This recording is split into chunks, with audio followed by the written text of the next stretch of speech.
You are standing in a tunnel under Boston, July 10th, 2006. The morning is ordinary. Traffic moves. Nothing warns you. Then the ceiling falls on a car 50 feet ahead. A woman dies, crushed by concrete panels just like that. The tunnel that cost $25 billion is now a tomb. Now, I want you to sit with that number for a moment. 25 billion. That is not a highway anymore. That is a national wound. I am Dr. Hendrik Bale. I have spent my career pulling apart failed mega-projects. I have done this for 20 years, and I see what others miss, the moment the system breaks. The Boston Big Dig is the clearest case I know. It is the most expensive highway project in American history, and it killed the people it was meant to move. Here is what I am going to show you in the next 30 minutes. The original plan: replace a choking elevated highway with underground tunnels. The timeline: 1991 to 2007, 16 years of continuous construction. The cost spiral: from $2.6 billion in 1985 to $24.8 billion when the debt is paid. 400 documented leaks, corrupted concrete tests, epoxy anchors that failed under their own load. And the single decision that made every problem worse. But stay with me, because at the very end of this story there is something that nobody expected, a redemption buried under the rubble. It will change how you think about what failure actually means.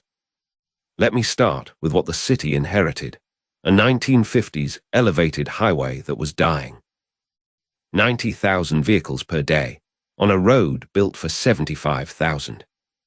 Fred Salvucci, the engineer, saw the solution: dig it underground. Move 190,000 cars a day while keeping the city alive above them. It sounded impossible. It was supposed to be revolutionary.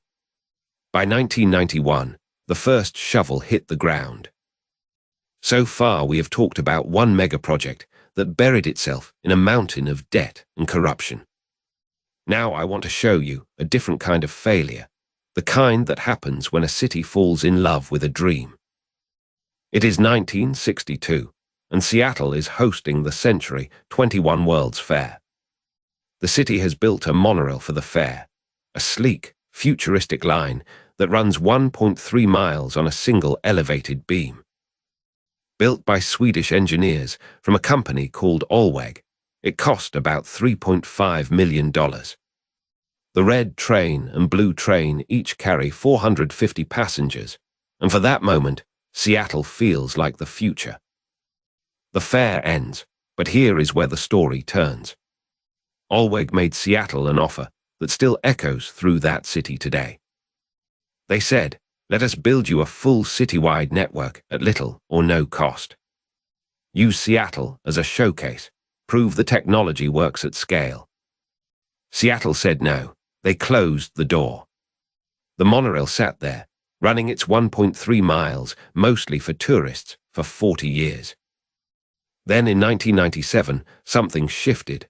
Citizen activists, a man named Grant Cogswell among them, pushed Initiative 41.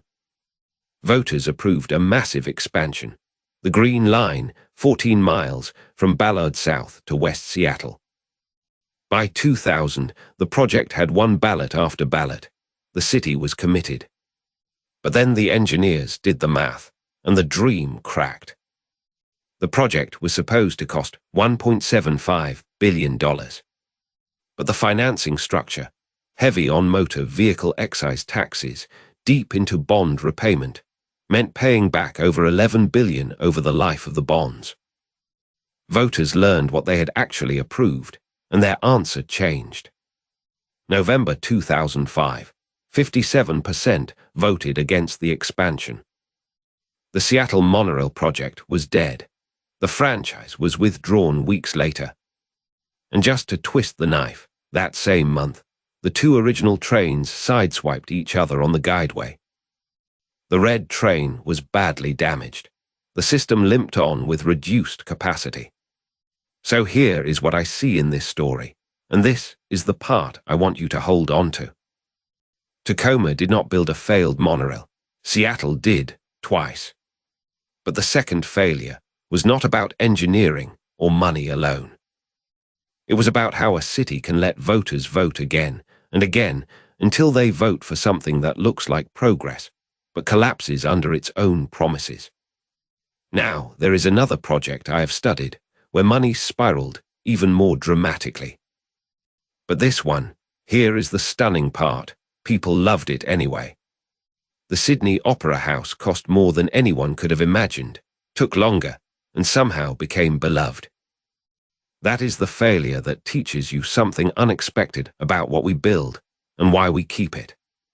So Seattle said no to free expansion, then yes to a project it could not afford, and killed it in 2005. Now, watch what happens when a city says yes to something nobody can afford and keeps saying yes anyway. It is 1957 in Sydney. A premier named Joseph Cahill wants to build a monument before he dies. He announces a new opera house, budgeted at $7 million Australian dollars, 4 years to build. A design competition draws 233 entries from 32 countries. One of them is a Danish architect nobody has heard of. Bjørn Utzon. His drawings are rough, almost sketch level, incomplete. Most judges have already rejected him. Then Eero Saarinen, a Finnish-American judge, pulls Utzon's entry from the reject pile. Saarinen sees something nobody else sees, a shape that has never been built before. Utzon wins. He is 39 years old. He has no idea what he just started. The premier wants construction to begin immediately. The design is still unsolved. Cahill fears he will die before the first stone is laid, so the government begins anyway. Here is the trap. They build the podium and foundation before the roof design exists. Utzon's shells have no geometry. They are organic, beautiful, impossible to engineer as drawn. For 3 years, his team searches for a solution. How do you build something you cannot describe mathematically? Then, around 1961, someone has the breakthrough. All the shells derive from sections of a single sphere. Imagine an orange, peel it in segments. That is the geometry, 75 meters in radius. Now the roof can be prefabricated. Now it can be built, but the cost has already tripled. Ove Arup, the structural engineer, and Utzon work in close collaboration at first. The roof requires 2,194 precast ribs. Each one weighs 15 tons. They will be held by 350 kilometers of steel cable. Over 1 million ceramic tiles, manufactured in Sweden, cover the shells in a chevron pattern. But inside the building, something else is fracturing. The government changes. A new minister takes control. Davis Hughes. He demands drawings before he will pay Utzon a single fee. It is 1966. Utzon resigns. He walks away from his own building. 1,000 architects march in Sydney to support him. The government does not listen. Utzon leaves Australia. He will never see the completed interior. Peter Hall takes over. The inside is redesigned without him. Acoustic problems emerge immediately. The concert hall and opera theatre swap roles. Nothing matches what Utzon intended. 14 years after it begins, construction finally stops. October 1973. The cost is now $102 million. The podium that was supposed to be temporary became permanent. The shells that nobody could build became immortal. But here is what nobody tells you. The true failure is hidden inside the world's most beloved building. Brasilia, built the same year the Opera House opens, will teach us what happens when a vision refuses to touch ground. Now here is where the pattern stops making sense, and I need to tell you what I have learned.